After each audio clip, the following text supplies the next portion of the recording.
What's up, everybody? Welcome back to the Martian MMA podcast. I am your host. My name is The Martian, also known as John. This week, we're going to be talking about the UFC 303 pay-per-view going down this weekend from Las Vegas, Nevada. 13 fights headlined by a rematch between Alex Pereira and Jiri-Prochazka for the UFC Light Heavyweight Championship. And this card has been thrown together a little bit last minute because of the Conor versus Chandler pullout. Obviously, Conor stubbed his toe and he pulled out of the fight because of that, and now we're getting this kind of thrown together main card. It was supposed to be, Khalil Roundtree versus Jamal Hill, and then it was supposed to be Hill versus Olberg, and then Olberg versus Smith, and then all these guys are just dropping out left and right. So the whole card has been kind of decimated, but they did a good job scraping some stuff together and managing to make it a good card. Obviously, the top two fights have a lot to do with that. Ortega versus Lopes is a fight that kind of came out of nowhere that should be a fun one, and then the two guys who saved the Madison Square Garden card on short notice back in November are saving this card again. Poatan and Jiri in the main event, which would be great. And we're going to talk about all those fights from a betting perspective here in just a second. Just to recap last week, I would say last week was a good week of bets and predictions. I think I gave out a lot of good information on the pod. I'll start with where I was wrong. I was wrong on Zhao Long money line to start things off, although it was an extremely close split decision fight. I don't feel terrible about the bet, but it wasn't as confident of a bet as I made it out to be. I was wrong on Kyung Ho Kang, and then I just predicted the co-main event very poorly between Pavlovich and Volkov there. But other highlights, we had some good stuff. I predicted Felipe Lima coming back and mentioned the round 3 prop specifically, which was 16-1. Nasrat by decision at plus money. Volkan Ozdemir, which closed at plus money. And Kelvin Gastelum by decision, pretty much nailed the dynamic of that fight. And then picking Robert Whittaker by knockout in the main event, which obviously came much earlier than I expected and much easier than I expected. The fight only lasted less than 2 minutes before Bobby Knuckles got the knockout there. So it was an all right card. I think I was satisfied with it, honestly, especially, ended on a positive note with Whittaker winning by knockout. I really enjoyed that. So it was a good, profitable card for me. I hope you were able to get some good information out of it as well. And let's, just keep the ball rolling into the pay-per-views. I think the pay-per-views this year I haven't been as good on, but I'll be, looking to adapt and just not go too confident on some of these spots. And the underdogs, guys, the underdogs on pay-per-views just aren't really cashing this year. So just be very, weary, whatever word it is, about betting some of these underdogs, because we know the pay-per-view underdogs historically are not doing so great this year. But we're going to get started. Okay, we're going to start things off in the bantamweight division. We have Ricky Simón taking on Vincius Loke-Dog Oliveira. Odds for this one have Simón minus 240, Oliveira coming back plus 205, courtesy of Bet Online. And I have Ricky in this fight. I bet him about a month ago, minus 175.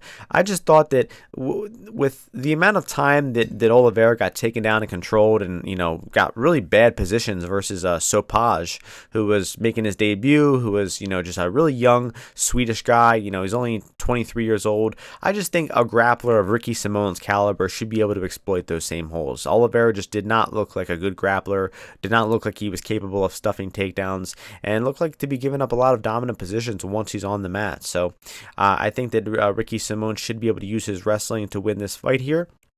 And even if it's on the feet, I think Oliveira should maybe have an edge, because I think he might have a little bit more power and explosiveness behind his strikes. But Ricky Simón's boxing is not bad as well. And the guy's just so much more experienced that I was comfortable laying that minus 175 number. Where it's at now, I'd say, is probably more accurate for where the price should be. But I do think it'll be a Ricky Simón wrestling clinic here, and the under in this fight is getting bet. I could see finishes on both sides. I think it's being overrated a little bit, but I think it's going to be a high-paced fight, man, and I wouldn't be surprised to see it finish. So no real opinion on the total. I'll lean under, but I'm feeling good about Ricky Simón winning the fight on a money line perspective. We're moving on to the flyweight division. Carlos Hernandez taking on Ray Tetsura, making his UFC debut here. Odds for this one have Ray as the favorite, minus 400, Hernandez plus 300. So a lot of wins on the road to the UFC for Ray here, and they're giving him a pretty easy matchup here. Hernandez is definitely one of the more beatable flyweights, and he's a fighter who has lost to a similar style of fighter as Ray before in the Nascimento fight, even portions of the Tyra fight he was taken down and controlled, and he's just been taken down a lot. Barris took him down a ton of times in the Contender Series. Alta Morano took him down once. Denise Bondar took him down a few times.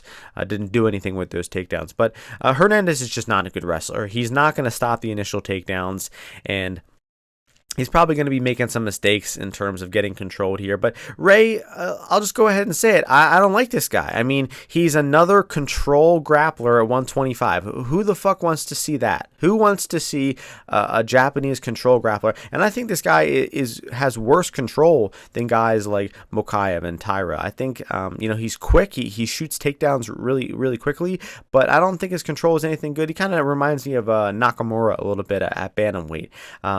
But I'm just not looking forward to this guy at all. I mean, flyweight is, these guys are athletic and, spazzy. And who wants to see just a grappler take guys down and control them and have boring fights? And I think that's what this guy's going to have. A lot of boring grappling fights.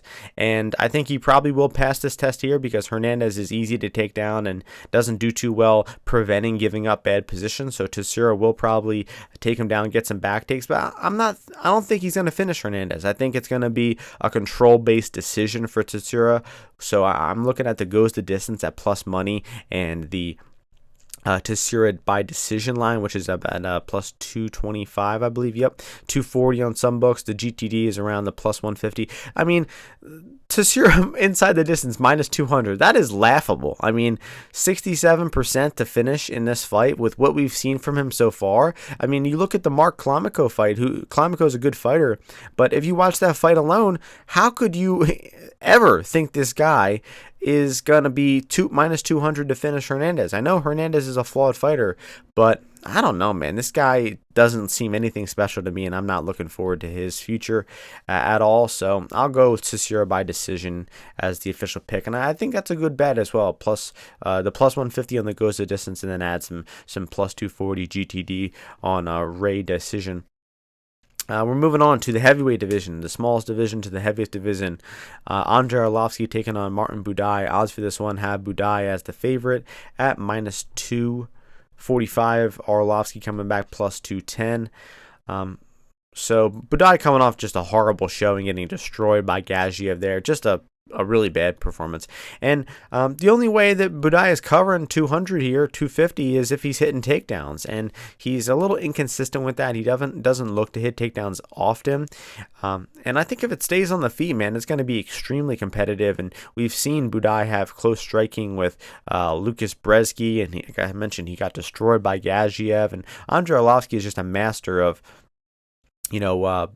getting these guys into slow decision type of fights, split decision type of fights, competitive striking fights, and I think that's probably what it'll be here if it stays standing. I mean, Arlovski has been underrated recently against Waldo. He was a plus 500 underdog there, and that was just a razor close 29-28 decision for Waldo there. So I think he's probably getting overvalued a little bit here. That is Buday, even though Arlovski's 45. Definitely, he's got to be the oldest guy in the UFC right now.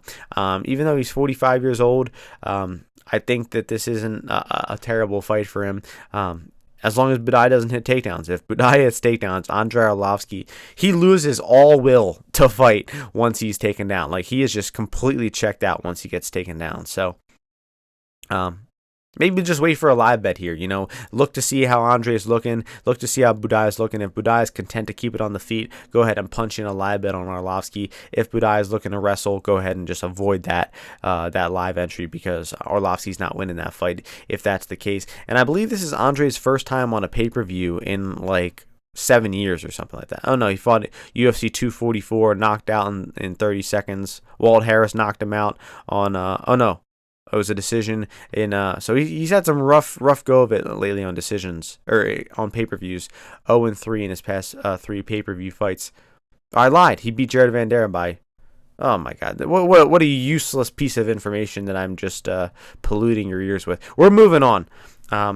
Women's strawweight division, Michelle Waterson taking on Jillian Robertson. Odds for this one have Jillian minus 177, Waterson plus 152. So Waterson has traditionally done pretty well against grapplers, and she's pretty capable of hitting her own trip takedowns as well. And just been a woman that's been historically in a lot of close fights, and it's hard to beat Michelle decisively.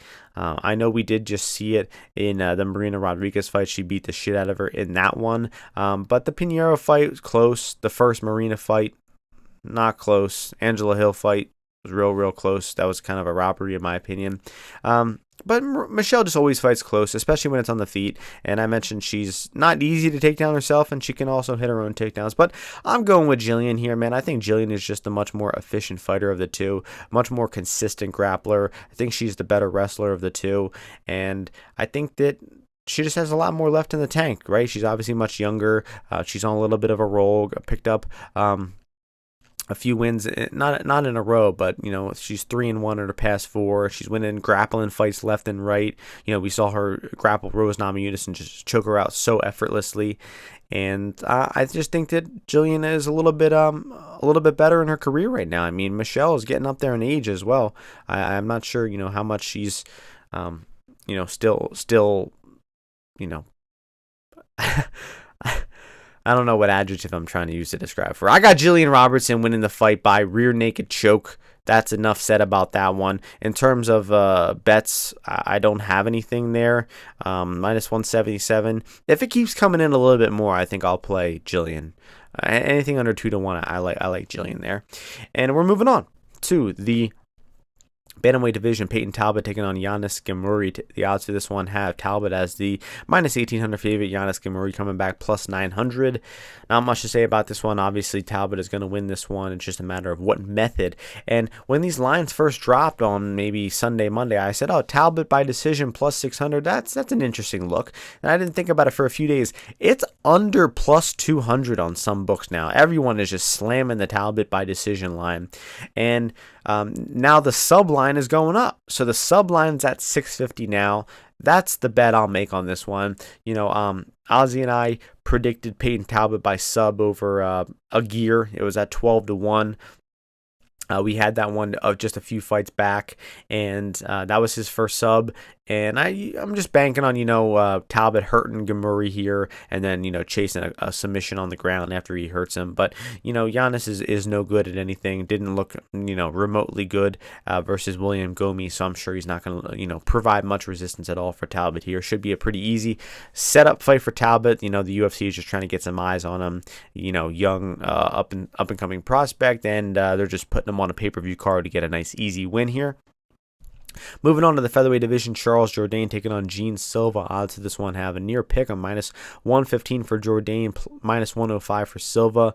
Most of the action is coming in on Silva these past few weeks. He definitely opened up as a dog, got steamed down to a slight dog, and then now is being pushed to a near pick'em line. And I think that movement is wrong. I'm going with Charles Jourdain here. Much more experienced fighter, especially at this level, and Gene Silva just hasn't really proven enough to me to warrant this line here. I know Charles didn't look very good in his fight versus Woodson. Got pretty it was a split decision, but he lost that fight really clearly, and was on a little bit of a roll before that. And I think he's gonna get back on track here, man. I'm just going with the experience. Gene Silva has had one fight in the UFC against the legend Weston Wilson. And I wasn't even super impressed with him on the Contender Series. And I don't know. I think this line is crazy. I'm going Charles Jourdain here for probably about 1.5 units. And I can't believe the market is respecting Gene Silva this much. I mean, we're looking at a very similar line to what he was versus William Gomis. And while Gomis isn't a bad fighter, I just think that Charles Jourdain is a pretty similar matchup to him, and just a little bit better, and significantly more experienced as well. So I like Jourdain here. Jourdain's more dangerous than Gomis as well. On the feet with his power and with his submissions on the ground. I think he provides a bigger finishing threat. So I think this line is disrespectful to Charles Jourdain, and I'm going with Charles to win the fight. we are moving on to another fight in the featherweight division, a great fight between two legends here, Cub Swanson, Andre-Fili. Odds for this one have Fili as the favorite, minus 244, Cub Swanson plus 209 coming back. Yeah, I think this is a good fight for Andre-Fili. I took him about 2 weeks ago, minus 181. And I just think the fight comes down to speed mostly. I mean, this is going to be a striking fight. Unless Andre-Fili wants to take him down, Cub Swanson is not going to be taking Andre down. And Andre likes to mix in takedowns at times, but the guy also, prefers to strike. I think this is going to be a striking fight, and I just think that Andre-Fili is significantly quicker and a lot more offensively potent at this stage of his career. I mean, Cub is almost 40 years old, and he's been through some wars. He is 40, excuse me. He's been through some wars. He's been knocked out a lot of times in his career. Only 3 times. Maybe I shouldn't be exaggerating it. But, I mean, the guy's been through absolute wars. I mean, he's been a pro at the high level. He's been in WEC for, WEC, UFC for 15 years straight, fighting really, really good competition. I saw one guy, fucking Zane Simon, the old bloody elbow guy, said something just retarded, like Cub Swanson is no better than somebody who was it was just a ridiculous claim. If anybody else saw that, that was asinine. But Andre-Fili, I think, is going to win the fight, and I think he's going to win the fight by knockout. He has real power in his hands and his kicks. He really mixes in combinations really well together. The Shimon Moraes knockout comes to mind. Just mixes in the hands followed by the kick really well. And I think, Andre-Fili's power is going to, surprise some people, definitely surprise some people in his last fight, second to last fight versus Almeida when he knocked him out early there. Took a short notice fight against Dan Ige that didn't go his way. So I like Andre-Fili here, man. I think he will win the fight. Where the price is at now, I do think it's probably accurate. And if Cub is winning the fight at all, I believe it will be by decision.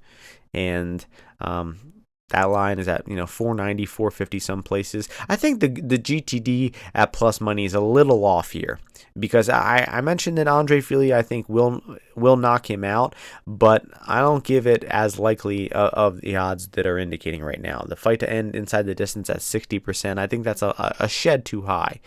So wouldn't knock any plays on the GTD there, but I'm sticking with Fili by money line. And we're moving on to the last fight on the prelims in the Premier Division. Joe Pyfer taking on Marc-Andre Barriault. The power bar odds for this one have Pyfer minus 280, Barriault plus 240. So I think Joe will win the fight by decision, in my opinion. So if you're Joe Pyfer and his team here, I think the objective of this fight should be, let's not gas out. Right? Let's try to get some experience. Let's, fight a more measured fight. Let's not use too much of our energy. And let's make sure we have a full 15 minutes of cardio, because his last fight was the main event versus Jack Hermansson. And in that fight, he did really well in the first 2 rounds, and then he did really poorly in the last 3 rounds. And part of it had to do with Jack Hermansson's jab and his leg kick and, a tactical fight from Hermansson. But a lot of it had to do with Pyfer slowing down as well, right? So I think this fight has to be, Pyfer pacing himself a little bit more, because Barriault is pretty durable. We have seen him knocked out once before versus Chidi, right? Chidi caught him in like 15 seconds, but in a lot of his other fights, he's taken some damage. He's taken beatings, and then he typically comes back on you late. So if Pyfer's himself and his corner have done their research, they're going to say, yo, this guy's fucking tough, and his nickname is the power bar for a reason. Let's not tee off on him early and tire ourselves out and then leave ourselves susceptible to a late comeback from him. Let's fight a measured fight. Joe Pyfer is definitely the better boxer. He's quicker. He has the better jab, and if he fights, measured and doesn't overextend himself, he should be able to outbox Barriault here pretty easily, and probably even maybe take him down as well if he wants to. I don't think he's going to do a ton on top, but I don't think Barriault's going to stop the takedowns or do well getting up as well. So I think Pyfer's certainly going to win the first round. I think he's likely to lose the third round, and I think the fight is probably going to come down to the second round here, and I favor Joe Pyfer to win the second round. I think he should have enough in the tank, but if MAB starts his typical pressure and putting up a lot of strikes and, putting guys through a grinder. If he starts that early on here, it could get real bad for Pyfer in that second round. And, he might, let MAB take over the fight. So where the odds are at now, 75% for Pyfer, I think that is off. But I also think he's very likely to win the first round. So you're better off waiting for MAB live here. I think we're going to get a good number, 4 or 5 to 1 after the first round, where he has a slow start. And I like the fight to go long, the over 2.5 that goes the distance. And I think we're actually going to be seeing Pyfer with his first decision victory here. The odds have that as they have the knockout price pretty similar to his decision line, and I think that they're onto something. I think we're going to see Pyfer's first UFC decision win here, but honestly, I hope MAB takes over the fight. I hope he gets the pressure going early in the second round, makes Pyfer work, and drowns him in the second and third rounds here. He's going to have to start, early in the second round, but if we see the second round start and it's more of the same, where MAB is a little scared to exchange, he's not pushing the pressure, and he's not putting Joe in the back foot, then I think the fight's not going to go his way. And then you got to take MAB round 3 as well, I believe here. 18 to 1 for MAB round 3. I just think he's got the cardio advantage, has taken over on a lot of guys. And what we saw in Pyfer's last fight, that we can assume that he will show signs of slowing down if it gets to that third round here. That's going to do it for the prelims. We're done them, and we are moving on to the 5-fight main card, where we're starting things off in the welterweight division. We have Ian Garry taking on Michael Page, MVP Michael Venom Page. Odds for this one have Garry minus 150, Page coming back. He's coming black as well, but coming back at plus 130. And this is probably going to be a bad fight, right? This is probably going to be a very tentative decision where neither guy is really landing a whole lot or really putting up a big margin on one another. I think we're due for a pretty competitive fight here. However, I do think that of the two of them, I like Ian Garry's upside a little bit more, and I think a lot of that could revolve around the takedowns. I mean, we saw Michael Page do really well against Kevin Holland, right? He was able to be elusive, and he was able to, stifle off any of the attacks of Kevin. But Kevin is a very uncoordinated, wild fighter. Ian Garry is a lot more methodical. But all we had was one moment from Holland there to get a takedown in the second round, and he was, pouncing on Page, and it was looking like he could finish Page just off of one takedown. And that's because Michael Venom Page is just not very good on bottom, and Ian Garry should be the much better grappler of the two. And if it stays standing, I think you have to favor Page just because he's so elusive and he's really quick, even though he's, 36, 37, he's still really, really fast for his age. But Garry is 10 years younger. He is continuing to improve. He's getting better and better wins under his belt. And the guy's a pretty smart tactical fighter, so I think he's going to find a way to win the fight. I have a bet on Garry here at minus 120 odds. First time I ever bet on Ian Garry. I've been a pretty big Ian Garry hater throughout my career, and I will remain a hater. Even if he wins this bet for me, I will remain a hater until I see something really, really spectacular from Garry. But I imagine I'll never, turn the tide, and I will always be an Ian Garry hater on this one. So Ian Garry by decision will be my pick. What are the odds on Ian Garry by sub? Because I think that could be an interesting look. If he plays the matchup correctly, that could be an easy path. They have that at plus 1,000 on some books. Interesting, very interesting. I think that's worth the play. Small bet on sub plus 1,000. That's going to move us on to the next fight, which is a horrible fight in the women's bantamweight division. Maria Bueno Silva, Silva-Chiasson. Odds for this one near pick 'em minus 115 for Bueno Silva, minus 105 for Silva-Chiasson. Why is this fight on the pay-per-view? I do not know. I truly do not know. I think the UFC has done this a lot in the past few years, where they deliberately put a horrible fight on the pay-per-view, typically in this slot, the second or third fight. Usually it's like a heavyweight bum fight, like Tafa. Remember Tafa fought Julian Lane on the pay-per-view? Like, I understand because that fight was in Australia and it was likely to be a quick knockout. I don't understand this at all.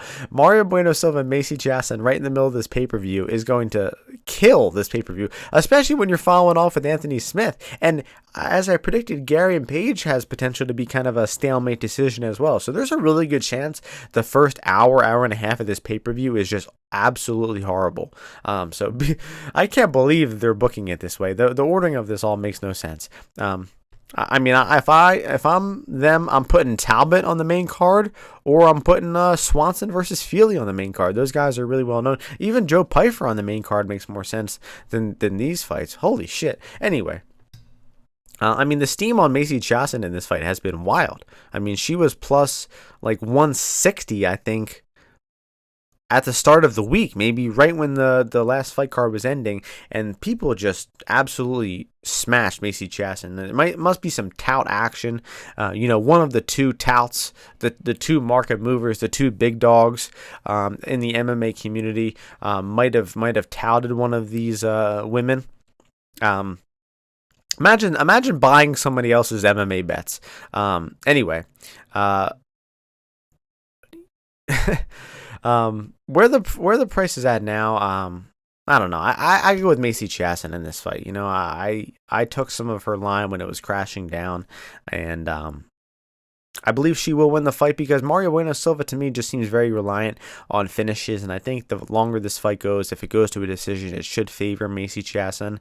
And Bueno Silva's fight versus Raquel Pennington was just largely pathetic, man. I mean, she slowed down really, really badly in that one, and I think that Bueno Silva is susceptible to what Macy does, and that is to be pushed against the cage, to be taken down, to be grinded a little bit. She has dangerous submissions. She has, a guillotine, some front chokes, a few armbar victories in the UFC that she can hit Macy with. But if she's not able to hit that submission, I think she's going to get grinded here, and she's going to probably spend some time on bottom against the cage in a boring stalemate clinching type of fight where Macy's going to wear on her and, probably use her size. Macy, probably the bigger woman of the two, has fought at 135 in the past, has fought at 145 in the past, and I think that she's going to, leverage that size, and she's had pretty good cardio as well. She had that one moment where she got up-kicked by Aldana in pathetic fashion, but she was on her way to winning that fight, so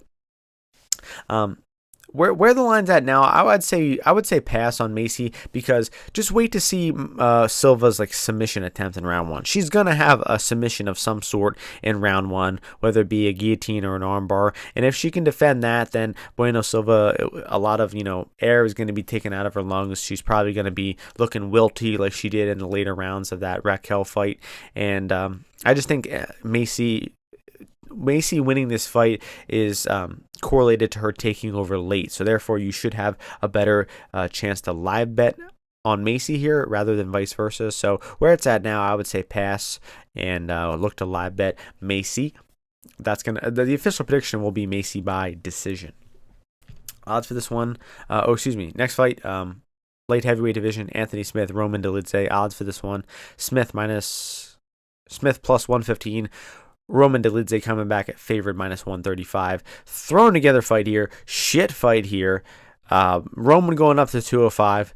But Anthony Smith is the dog. To me, I mean, it's never enticing to bet on Anthony Smith. Infamously, I advised against betting on Anthony Smith in his last fight, and sure enough, he won the fight easily as a plus 400 underdog.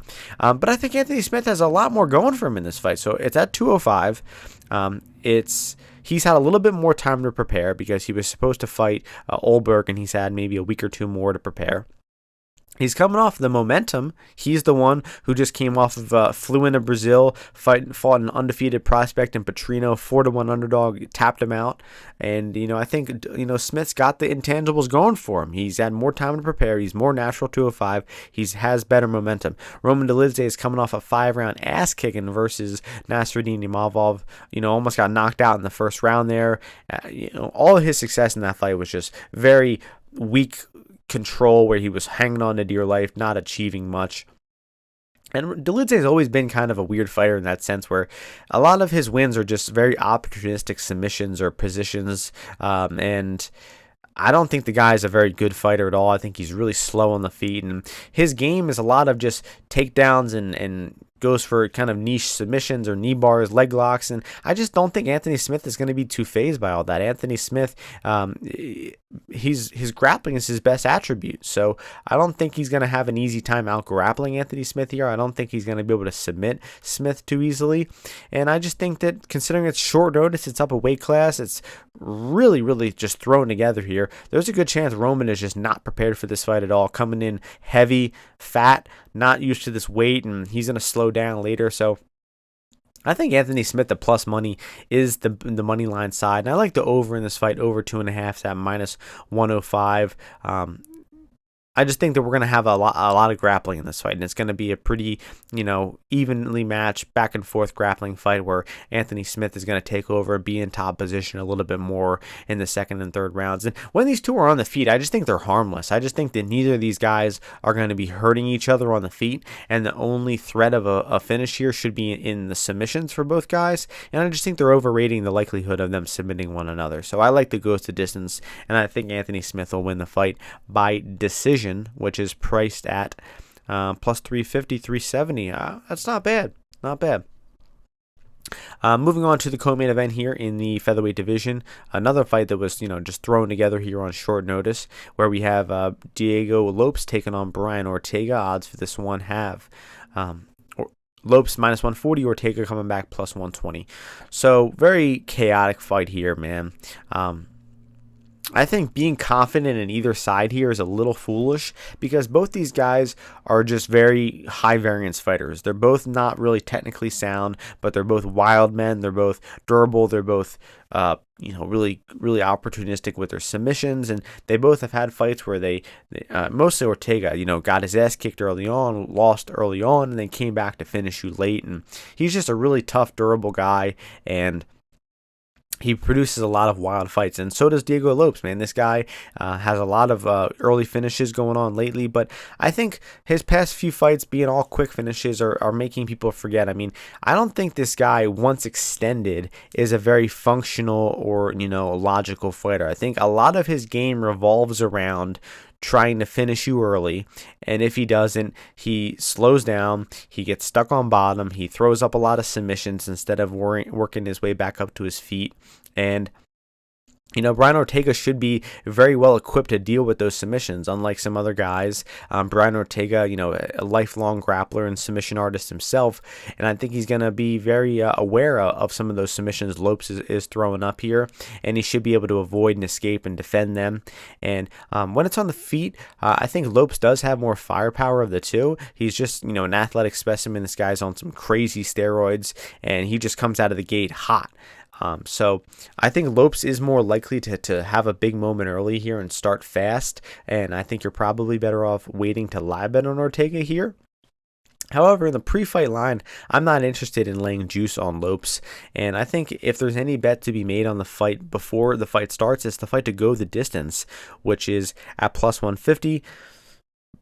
I think both of them being wild and chaotic and durable guys might, cancel each other out a little bit, and we might actually see a wild back and forth war here that eventually stretches to a decision. Wouldn't be surprised at a really close split decision type of fight here, and I'm gonna pick Brian Ortega to win the fight. I don't have a whole lot of sound logic to go behind it, but I just have an intuition that he will win the fight, and a very high variance fight. I mean, not only are these guys wild men who are capable of finishing on the ground, on the feet, and just always in back and forth wild fights, it's also thrown together on 2 or 3 weeks notice. So who knows how prepared they are, who knows what shape they're in, and maybe the UFC just offered them a crazy amount of money and they had to take the fight. I'm not sure, but I'm sure we're in for a wild one here. And I'll pick Brian Ortega to win the fight by split decision. That's the official pick. We're moving on to the main event, the light heavyweight division, a rematch between Alex Poatan Pereira taking on Jiri Prochazka for the UFC light heavyweight title. The odds for this one have Alex Pereira -141, Jiri-Prochazka coming back +121. This fight took place for the first time in November 10th, 2023, so just about 7 or 8 months ago. UFC 295, it was very similar circumstances to what I mentioned here. It was a late notice fight. It was supposed to be John Jones versus Stipe. It got canceled last minute. And then we had this fight fill in on short notice. And, the odds were just about the same last time. It was Alex is a slight favorite. Looking at the odds now, it looked like Jiri closed -115, a slight favorite on BetOnline. And the last minute of the window there. And that fight, it was interesting. So it started off with Alex leg kicking Jiri. Then Jiri hit a double leg takedown. He was able to keep Alex on top to win the first round on all 3 scorecards. The second round started, and it was more of the same, Alex kicking legs, but then Jiri started to have some striking success. He started to throw together in combination a little bit. It looked like Jiri was maybe surging, maybe even taking over, and then they had a longer, prolonged exchange. Alex Pereira hits him with the 2-punch combination, stuns him with a left hook, drops him, follows it up with some questionable ground and pound that led to a stoppage. I think it was definitely an early stoppage there. But I have a theory, right? If you guys listen to the podcast, that MMA rematches often go the opposite way. 75, 80% of the time, the rematches go the opposite way. I will not be picking this rematch to go the opposite way. I mean, a lot of times, a good example was Montana De La Rosa versus Andrea Lee. 4 or 5 years passed between those fights, and I picked Montana to pull off the upset and to flip the result and win this one. And that is what happened. We're talking 7 or 8 months between these fights, and we just saw Jiri-Prochazka fight. We just saw him fight Rakic, and he's the same guy. He's the same guy as always, and has the same problems, gets his legs kicked for free. His boxing defense is not really too existent. I mean, he tends to just eat shots to the head and rely on coming back on you.